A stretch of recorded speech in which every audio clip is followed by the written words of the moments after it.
तो भाई लोग, एक बड़ी डेवलपमेंट निकल के आ रही है जो इंडिया के बिजनेस, फार्मर्स, एमएसएमईज, बेसिकली हम सब पे इम्पैक्ट डाल सकती है। 1 अगस्त 2025 से अमेरिका ने भारत के प्रोडक्ट्स पर सीधा 25% टैरिफ ठोक दिया है। अब सोचिए, 25% एक्स्ट्रा टैक्स, और ये सिर्फ किसी एक दो चीज पर नहीं है। Electronics, medicines, gems jewellery, textile, seafood, जो भी इंडिया एक्सपोर्ट करता है, ऑलमोस्ट सब पे असर पड़ेगा। ये इतना बड़ा इशू क्यों है? देखो, अमेरिका हमारा सबसे बड़ा एक्सपोर्ट पार्टनर है। 2024 में इंडिया ने $89.8 बिलियन का माल सिर्फ यूएसए भेजा था। अब 25% टैरिफ का मतलब सिंपल, हमारे प्रोडक्ट्स वहां महंगे हो जाएंगे, और जब चीजें महंगी होंगी तो अमेरिकन दुकानदार या कंपनीज क्या करेंगे? वो मुड़ेंगे वियतनाम, थाईलैंड, चाइना जैसे देशों की तरफ, जहां उन्हें सेम माल सस्ता मिल रहा होगा। इस टैरिफ का सीधा असर किन पर पड़ेगा? अब देखो, ये खाली नंबर्स नहीं है, ग्राउंड रियलिटी कुछ यूं होगी।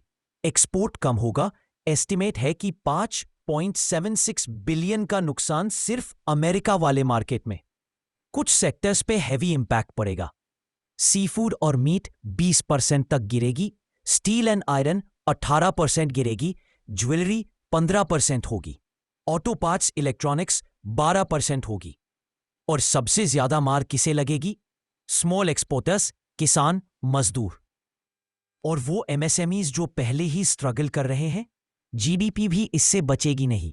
एक्सपर्ट्स बोल रहे हैं कि ग्रोथ में 0.5% की गिरावट आ सकती है। भारत सरकार क्या कर रही है? गवर्नमेंट पैनिक में नहीं है, लेकिन अलर्ट जरूर है। पीयूष गोयल ने पार्लियामेंट में साफ कहा, हम किसान, छोटे इंडस्ट्रीज, एक्सपोर्टर्स, सबके हित की रक्षा करेंगे। इंडिया अभी पीसफुली नेगोशिएशन वाले रूट पर है। जैसे यूके के साथ एफटीए हुआ, वैसे यूएस के साथ भी कोशिशें जारी है। अगर जरूरत पड़ी तो डब्ल्यूटीओ में ऑफिशियली इशू उठाने की भी तैयारी है। आगे का रास्ता क्या है? एक्सपर्ट्स और बिजनेस बॉडीज का मानना है, अब टाइम आ गया है मार्केट डाइवर्सिफिकेशन का। मतलब ज्यादा कंट्रीज में एक्सपोर्ट फैलाना होगा। Europe, middle east, Africa, Latin America वगैरह। गवर्नमेंट ने यह भी साफ कर दिया है कि एग्रीकल्चर और डेयरी सेक्टर को नेगोशिएट करने का कोई इरादा नहीं है, यानी प्रेशर में आकर कॉम्प्रोमाइजेस नहीं होंगे। एक्सपोर्टर्स को अब खुद भी अपने ऑपरेशंस में टेक अपग्रेड्स, ऑटोमेशन और कॉस्ट एफिशिएंसी लाने की जरूरत है। क्या सभी सेक्टर्स प्रभावित होंगे? Not exactly. कुछ सेक्टर्स को फिलहाल छूट मिली है, जैसे जेनेरिक दवाएं, वैक्सीन्स, सोलर पैनल्स, क्योंकि इनकी यूएस को अभी भी जरूरत है। बाकी सेक्टर्स को अब रियल कंपटीशन फेस करना पड़ेगा, और छोटे एक्सपोर्टर्स को एक्स्ट्रा केयरफुल प्लानिंग करनी पड़ेगी। भारत को अब क्या करना चाहिए? अगर लॉन्ग टर्म स्ट्रैटेजी की बात करें तो मेक इन इंडिया को और तेजी से आगे बढ़ाना होगा। नए मार्केट्स एक्सप्लोर करने होंगे। एक्सपोर्टर्स को सरकार के साथ कनेक्शन में रहना होगा। टेक अडॉप्शन और प्रोडक्ट क्वालिटी पे काम जरूरी है। क्या अमेरिका सिर्फ भारत को टारगेट कर रहा है? देखो, कई लोग ये सोच रहे होंगे कि क्या ये टैरिफ सिर्फ भारत के लिए है, और जवाब है नहीं। अमेरिका इस समय बेसिकली ट्रेड वॉर मोड में है। China, Brazil, EU, south Korea, सबको कहीं ना कहीं कोई ना कोई वार्निंग या टैरिफ झेलना पड़ा है। लेकिन फर्क यह है कि कुछ देशों ने पहले से अमेरिका से समझदारी से डील कर ली है। जैसे साउथ कोरिया और ईयू ने ट्रेड फ्रेमवर्क साइन किया तो उन्हें टैरिफ में छूट मिल गई। और भारत? अभी तक कोई ऐसी डील फाइनलाइज नहीं हो पाई है। नेगोशिएशन चल रही है, लेकिन जब तक ऑफिशियल अग्रीमेंट नहीं होता, हमारे एक्सपोर्टर्स को ये 25% टैरिफ झेलना ही पड़ेगा।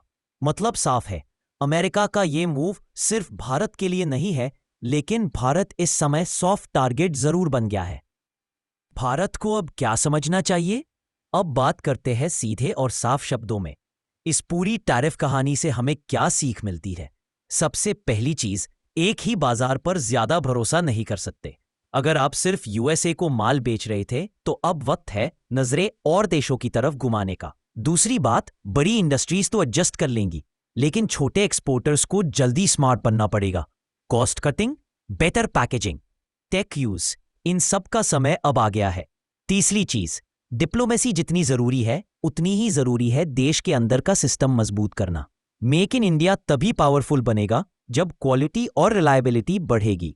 और आखिर में ग्लोबल सप्लाई चेन्स में भारत की जगह मजबूती से बनानी पड़ेगी, ताकि कल कोई देश ऐसे टैरिफ्स थोप भी दे तो हमारे पास बैकअप प्लान्स और दूसरा रास्ता हो।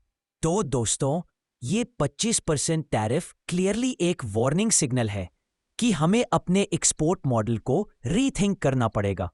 लेकिन हर क्राइसिस एक चांस भी होता है सिस्टम्स बेटर बनाने का और ग्लोबल कंपटीशन में रियल प्लेयर बनने का।